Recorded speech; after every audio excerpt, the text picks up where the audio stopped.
क्या कह रहा है?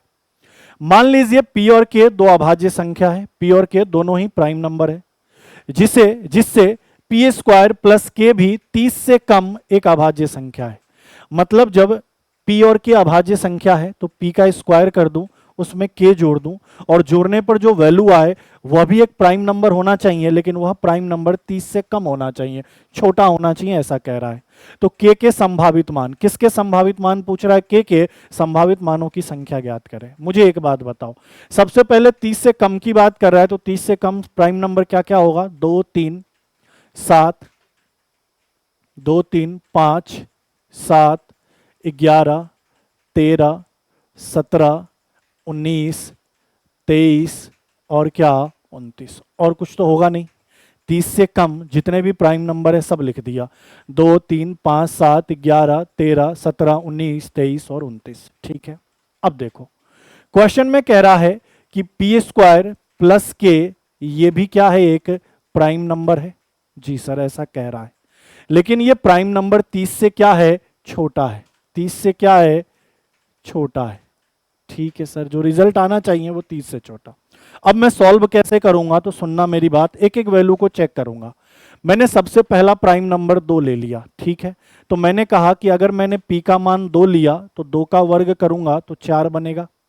तो 4 में मैं K का मान ऐसा क्या रखूं? सुनना मेरी बात को, कि सबसे पहले P स्क्वायर करना था, तो P का मान मैंने क्या ले लिया? 2। सुनना, तो 2 का मैंने वर्ग किया, क्या आया? 4। तो मैं ऐसे सोचूंगा कि K के जगह ऐसे कौन से मान रखूं कि जोड़ने पर बराबर में वैल्यू क्या है? प्राइम नंबर, और प्राइम नंबर 30 से क्या है? छोटा है। तो मुझे एक बात बताओ, 4 है, अगर मैं K का मान 2 रखूं तो 4 2 6, 6 प्राइम नंबर नहीं है तो 2 नहीं रह सकता। अगर मैंने K का मान 3 ले लिया तो 4 और 3 7। जी सर, ये एक प्राइम नंबर है। जी सर, प्राइम नंबर है। 30 से छोटा है। जी सर, है।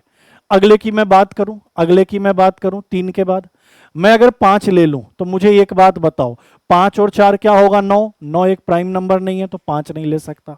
5 के बाद मैं 7 ले लूं तो मैंने कहा 7 और 4 11। जी सर, 11 भी एक प्राइम नंबर है और 30 से छोटा है, तो K का मान 7 भी संभव है। आगे मैं बढ़ूं, 7 के बाद मैंने अगर 11 ले लिया तो 11 और 4 15 होगा। 15 प्राइम नंबर नहीं है तो मतलब K का मान 11 हम नहीं ले सकते। आगे बढ़े, 11 के बाद मैंने 13 ले लिया तो मैंने कहा 13 और 4 17। 17 भी एक प्राइम नंबर है और 30 से छोटा है तो K का मान 13 भी संभव है। आगे मैं बढ़ा, 13 के बाद मैंने 17 लिया तो मैंने कहा 17 और 4 21 होता है, और 21 एक प्राइम नंबर नहीं है, मतलब K का मान 17 संभव नहीं है। 17 के बाद मैंने 19 लिया तो मैंने कहा 17 के बाद 19, 19 और 4 कितना? 23। 23 23 एक प्राइम नंबर है और 30 से छोटा है, मतलब K का मान 19 भी संभव है। आगे बढ़ा, अगला मान मैंने 23 लिया तो 23 और 4 27। 27 एक प्राइम नंबर नहीं है, मतलब K का मान 23 संभव नहीं है। आगे मैं बढ़ा तो क्या होगा? 29, और 29 में 4 जोड़ा तो 33, ये तो 30 से ऊपर हो गया, तो सर इस वैल्यू को नहीं लोगे। मतलब जब आपने P का मान 2 लिया तो K के टोटल 4 मान संभव है, जिनको जोड़ने पर बराबर में प्राइम नंबर आपको मिलेंगे। और प्राइम नंबर भी कैसे मिलेंगे? तो 30 से छोटे। ठीक है, अब आगे बढ़ते हैं। P का मान मैंने 2 रख लिया, अब मैं P का मान 3 रखता हूं। तो मैंने P का मान 3 लिया तो 3 का वर्ग कितना? 9। अब मैं सोचूंगा K का मान मैं क्या क्या रखूं। मान लो सबसे छोटा वैल्यू 2 रखा तो 9 और 2 11। जी सर, 11 एक प्राइम नंबर है और 30 से छोटा है, मतलब K का मान 2 संभव है। आगे मैंने बढ़ा, 2 के बाद मैंने 3 रखा तो 9 और 3 12। सर 12 प्राइम नंबर नहीं है। फिर मैंने 5 रखा तो 9 और 5 14, प्राइम नंबर नहीं है। फिर मैंने 7 रखा, बोलो 9 और 7 16, प्राइम नंबर नहीं है। मतलब कोई भी वैल्यू रख लूं 2 के अलावा प्राइम नंबर नहीं आएगा। मतलब K का मान मैं अगर 2 ले लूं और P का मान मैं 3 ले लूं तो टोटल करने पे भी एक प्राइम नंबर आएगा, और वह प्राइम नंबर क्या होगा? 30 से छोटा होगा। ठीक है, अगली बात करें, 5 देखो। अगर P का मान मैंने 5 लिया तो 5 का वर्ग कितना होगा? 25।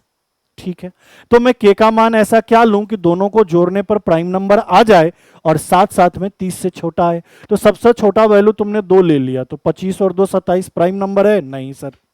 मान लो तुमने 3 ले लिया, 25 3 28, प्राइम नंबर है? नहीं सर। मान लो तुमने 5 ले लिया तो 25 और 5 30, प्राइम नंबर है? नहीं सर। इसके बाद तो चेक ही नहीं करोगे, क्यों? क्योंकि उसके बाद तो 30 से बड़ा हो जाएगा। मतलब आपने कहा कि सर यहां आपके बाद अब कोई मान संभव नहीं है। यहां के बाद अब कोई मान संभव नहीं है। अब पी का मान मैंने 5 पे कोई मान बैठा नहीं, 7 लूंगा तो नहीं बैठेगा, नंबर जैसे जैसे बढ़ता जाएगा तो कोई वैल्यू बैठेगा नहीं। तो आपने क्या कहा कि सर के टोटल कितने मान संभव है, 1 2 3 4 और 5। तो सही उत्तर क्या होगा, ऑप्शन नंबर बी 5। क्लियर है, ये इस तरीके से आपको सोचना था।